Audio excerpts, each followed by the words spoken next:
宿舍失窃案。运动会的第二天是星期天，几乎所有的同学都会利用星期天的上午睡一个懒觉。其实也睡不着，但是睡不着并不等于要起床，躺着胡乱地想想心思，即使饿着肚子也要比起床划得来，完全是为了睡而睡，要不然自然会吃很大的亏。谁也没有想到庞凤华的箱子被人偷了，什么时候偷的呢？不知道，反正少了16块钱的现金，外加4块钱的饭菜票。庞凤华的牙膏一直放在自己的人造革箱子里，他有一个很好的习惯，每天早上利用挤牙膏的功夫检查一下自己的钱物，钱物不翼而飞了，不小的数字，这可不是一般的事。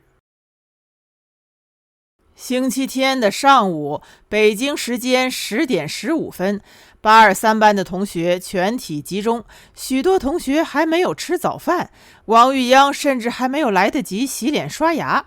班主任来了，学生处的钱主任也来了，庞凤华没有来，他单独留在了宿舍，正在给派出所的公安员做笔录。离开宿舍的时候，许多同学都看到了庞凤华，他坐在床沿，散着头发，上眼皮已经肿了，很哀怨，一点力气都没有。公安员给他倒了开水，他碰也没有碰一下，那是真心的悲痛，和昨天在田径场上不一样，装不出来。教室里的人齐了，年轻的班主任站在黑板的旁边，脸色相当难看，他的身体站得像标枪一样直，他在等待钱主任说话。钱主任却不开口，嘴抿着撅着，嘴边的2条咬纹却陷得特别的深。他从走进教室的那一刻到现在都没有开口。钱主任终于点上了香烟，吸了一大口，慢慢的嘘了出来。钱主任说话了，他说：“我姓钱。”钱主任说：“谁有胆子给我站出来，把我偷回去。”钱主任的话引来了几声笑声，但是笑声立即止住了。钱主任不像是说笑话，他的表情在那儿。钱主任说完这句话之后，停顿了相当长的时间，眼睛像黑白电影里的探照灯，笔直地射出2道平行的光，2道平行的光从每一个同学的脸上划过去，咯吱咯吱的。如果你扛不住，低下了脑袋，钱主任会立即提醒你，抬起头来，眼睛不要躲，看着我。钱主任一心扑在工作上，学生的工作做得相当的细，有生活上的，有工作上的，还有思想上的。这一点即使在全省师范类的学校中都很著名。钱主任已经连续2年获得省市级的先进工作者了，奖状就挂在办公室的墙面上。钱主任在4人帮的时期坐过牢，平反之后，上级领导原想调他上来到局里去，但是出乎所有人的意料，钱主任谢绝了，坚持在下面。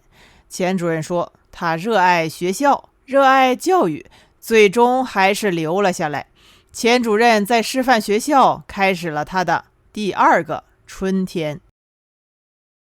钱主任格外的努力，希望把学生的工作做得更细更深，把损失的时光补回来。用钱主任自己的话说，上到死了人，下到丢了一根针，他都要管，谁也别想瞒着蚊子睡觉。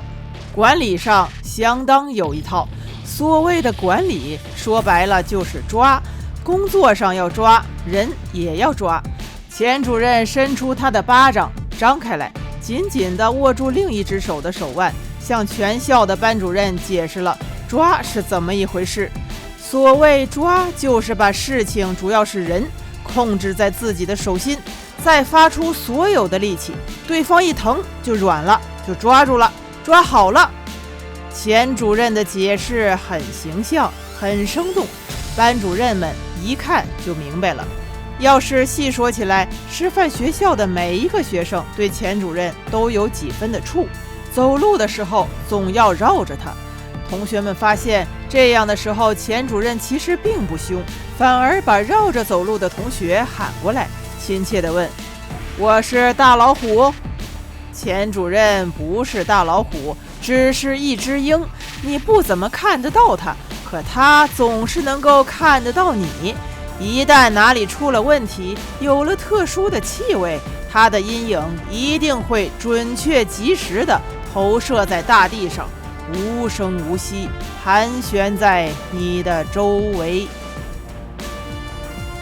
这会儿，这只鹰正栖息在823班的讲台上，一双鹰眼紧紧地盯着下面。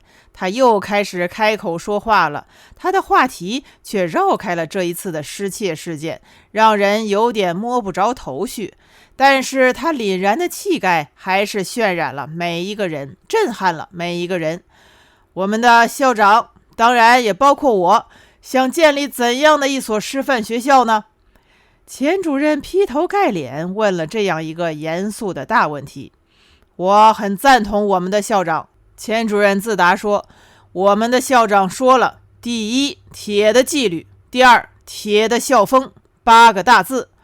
钱主任用他的食指不停地点击讲台的桌面，提醒同学们铁是什么。当然了，铁是什么，同学们都见过，用不着钱主任多说什么了。钱主任围绕着铁这个最为普通的金属，把话题慢慢引上了正路。铁为什么能够无坚不摧？是因为铁被炼过了，它很纯。如果铁的中间有了渣子，有了杂质，铁就会断，大厦就会倒。钱主任接着又问，我们的工作是什么？很简单，把杂质查出来，并且剔除出去。教室里一片寂静，都能听得见粗重的喘息了。差不多每一个同学都听得见自己的呼吸，不少同学的脸都憋红了。